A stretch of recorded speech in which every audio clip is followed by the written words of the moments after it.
everyone, welcome back to my channel. I'm Kayla and it's time to crack into a good book. So today's video is going to be about some of the new releases coming out in March, and there's actually a surprisingly large amount of books coming out this month. It's kind of insane. But what I've done is, because I didn't want to be here for a million years, I've narrowed it down to 10 books that I'm particularly excited about to talk to you about today, just to make it manageable. And a lot of these are sequels to books and series that I really love, so I'm definitely going to be picking up a lot of these. Like always, we're going to start at the beginning of the month and work our way to the end. So on March 3rd, the first book I'll talk about is 8 Perfect Murders by Peter Swanson. So this is, I think, a thriller, murder mystery type book. Our main character has compiled a list of the genre's most unsolvable murders, so the 8 perfect murders. And so choosing from the best of these murder mysteries from, fiction in general. An FBI agent comes to him looking for information about this list because, the serial killer has been, following this list. The killer knows too much about this bookseller's life and, personal secrets and things like that. So then I think the bookseller starts looking around trying to solve the case himself, which I'm sure is probably not going to be great. And it's a series of shocking twists leaves more victims dead, and the noose around the main character's neck grows so tight he might never escape. So this sounds really fun. I've never read anything by this author before, but I really like this premise, and just the fact that it involves murder mysteries from actual fiction books, I think is a really cool touch. So yeah, I'm hoping that this is going to be really good. So on March 10th, the first book I'll talk about is The Deep by Alma Katsu. And so she wrote The Hunger within the past couple of years, and that was kind of a retelling-ish of the Donner Party, and I read it and enjoyed it for the most part, but didn't love it. But this one is about the Titanic, I think, and there's some sort of psychological twist going on here. So it's someone or something is haunting the ship. The guests of the Titanic have found themselves suspended in an eerie, unsettling twilight zone from the moment they set sail. And then obviously disaster happens. So years later, one of the survivors of the Titanic is trying to get her life back together. And so she is a nurse on the 6th voyage of the Titanic's sister ship, which is the Britannic, and it's been refitted as a hospital ship. And I think we're fighting in World War I at this point. So she finds somebody who also survived the Titanic, I believe. Some sort of supernatural things happening, I think, and it's really combining the supernatural with the height of historical disaster. So I'm hoping that this is good. I have mentioned this before, but I find the Titanic really interesting. So, supernatural things and sea, ocean setting. I think I have pretty high hopes for this. The next book that comes out March 10th that I'll talk about is Undercover Bromance by Lyssa K. Adams. So this is the second book in this bromance book club series. So I did just read the Bromance book club and enjoyed it, but there were some tropes that I didn't fully love, but I think this one is I think it's going to be a set of companion novels in this same sort of world, I guess, where we have this bromance book club following different people or different couples. So this one, I think we follow the sister of the main female character from the first book. She works as a chef or a sous chef, but the celebrity chef owner is kind of an asshole, and I guess our main character catches him harassing a young hostess and confronts him and gets fired, but she wants to take revenge on him. So she turns to this guy who is part of the Bromance book club. He offers to help her investigate and get revenge on this chef. So the book inspiration is a romantic suspense novel, so they basically end up setting up a sting operation to take down the chef. And of course, there's romance involved as well. But I think this is going to be really funny. I've heard pretty good reviews about it so far, so I'm very excited to continue this series. So then I'm going to be skipping to March 17th, and the first book I'll talk about here is Bitten by Patricia Briggs. So this is the latest, I'm not sure, whatever. This is going to be the latest release in the Mercy Thompson series. And generally speaking, this is an urban fantasy series where our main character, Mercy, is a coyote shapeshifter.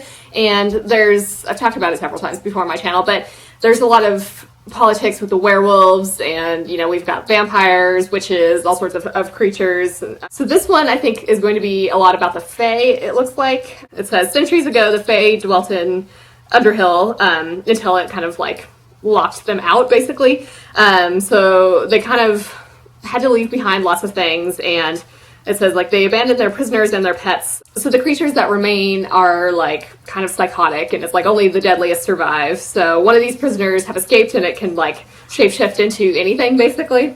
But if it bites you, it controls you and lives for chaos and destruction. So basically, I think Mercy is going to be fighting against this creature. So that sounds awesome. I'm very excited for this. This is one I'm definitely going to be picking up. So the next book that comes out on March 17th that I'll talk about is Crush the King by Jennifer Estep. So this is the third book in the Crown of Shards series, and I've talked about this multiple times on my channel. I love this series, so I'm definitely going to be picking this up. Basically, what happens in like the first book is our main character is kind of like a distant relation to the royal family, and like she's, I don't know, like 17th or something in line for the crown, but then the royal family gets massacred and she is like one of the only survivors. So she goes and hides with a like gladiator troupe and ends up trying to fight against her cousin, I think, who like orchestrated this massacre. We've got magic, we've got romance. So in this one, we've got something called like the Regalia Games. So warriors, nobles, and royals from all kingdoms come together to compete in various sporting events. So that sounds kind of like the Olympics, which is awesome. So then she like attempts to go on the attack against, all these people who are coming after her. But things don't go well, so she's fighting a new threat and learning more about her magic. This sounds great. The next book that I'll talk about that comes out March 17th is All Your Twisted Secrets by Diana Urban. So I think this is a YA thriller murder mystery type book. We've got the queen bee, star athlete, valedictorian, stoner, loser, and music geek who are invited to a scholarship dinner and discover that it's a trap. It's a trap! So somebody has locked them in the room with a bomb, a syringe filled with poison, and a note saying that they have an hour to pick somebody to kill or else someone dies.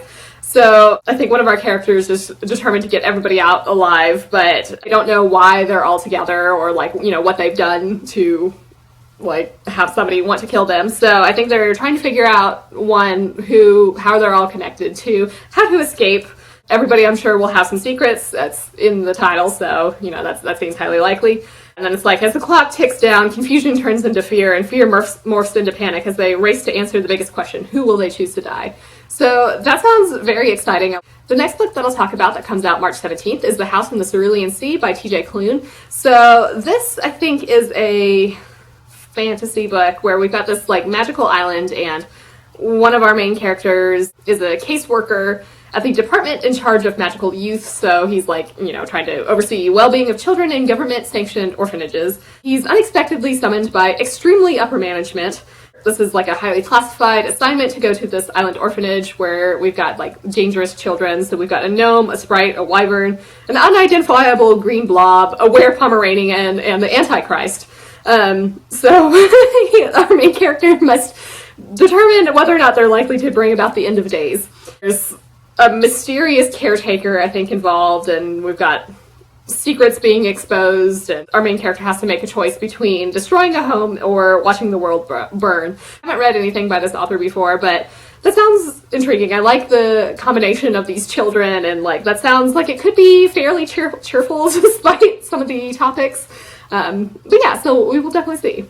The next book that I'll talk about that comes out March 17th is Girls with Razor Hearts by Suzanne Young. So this is the sequel to Girls with Sharp Sticks. This is like a kind of sci-fi series where basically these girls are at this school to kind of become like the perfect woman, and they go through like etiquette training and things like that, but like there's clearly something very amiss at the school, and like it's kind of a sci-fi thriller, so I don't want to say too much more about that. But basically, I mean, we kind of continue the story and deal with like this corporation, and we continue to have the friendships of the group of girls. There's a new private school, I think, introduced here, and I think things are again not what they seem there, and there's going to be some sort of like nefarious situation happening. I'm very excited for this. I really enjoyed Girls with Sharp Sticks, so I will definitely be picking this up. So now we jump to March 24th, and the book that I think the only release that I'll talk about here is The Last Odyssey by James Rollins. So this is the newest installment of the Sigma Force series, and I've talked about this, I think, on my channel before. But this is like an action-adventure series that typically has like a scientific and historical element to it. Ooh, this one deals with the city of Troy. Oh, that's awesome. So this talks about how, like archaeologists have found Troy, and it's like if Troy was real, how much of Homer's stories, from the Iliad and the Odyssey were true. So then in Greenland, it looks like a group of researchers find some sort of medieval ship buried half a mile below the ice, and this has like really old artifacts in it. There's some sort of like clockwork gold map. This evidently traces the path of Odysseus's famous ship as it sailed away from Troy. The map opens to reveal a fiery river leading to a hidden realm underneath the Mediterranean Sea, which is the subterranean world of Tartarus. So this supposedly stores like a whole bunch of miraculous weapons. So of course everybody is wanting to get a hold of this. Some of the horrors found in Homer's tales are all too real and could be unleashed upon the world. Whoever possesses them can use their awesome power to control the future of humanity. So yeah, that sounds fantastic. I really enjoyed this series, and I will definitely be picking this one up. Alright, so the last book that I'll talk about today comes out on March 31st, and this is Wolf's Curse by Kelley Armstrong. So this is the sequel to Wolfsbane that came out in October, I think. And so this is a new installment in this Otherworld series, and like I've again talked about this before on my channel, but this duology follows the twins of some of the main characters from the original Otherworld series. So in Wolfsbane, the twins go to like this supernatural summer camp type thing, and there's definitely like some things are not quite right here. So in this one, our group of teens are like kind of stuck in this magically warded cabin and like trapped in a dark witch's sanctuary, surrounded by hellhounds. They need to like get their shit together basically, and battles to be waged, mysteries to be solved, friendships to be forged, romances, and things like that. So that was a little vague because, I don't want to spoil things that happen in the first installment of this duology. I think it's a duology. But I'm very excited for this. I very much enjoyed the first book. It did end on a bit of a cliffhanger, so if you want to pick that up and binge read this duology, you can do that at the end of the month. With that, obviously I mentioned this, but there's like a million releases coming out in March, but this is only a subset of the ones that I'm interested in. But let me know in the comments if you think you'll pick up any of these books, or if there are other books that you're particularly excited about that come out in March. I hope you're having an excellent day and are reading something awesome. If you enjoyed this video, feel free to give it a big thumbs up, as that would certainly help me out. But with that, I think I'm going to wrap it up here and see you in the next one.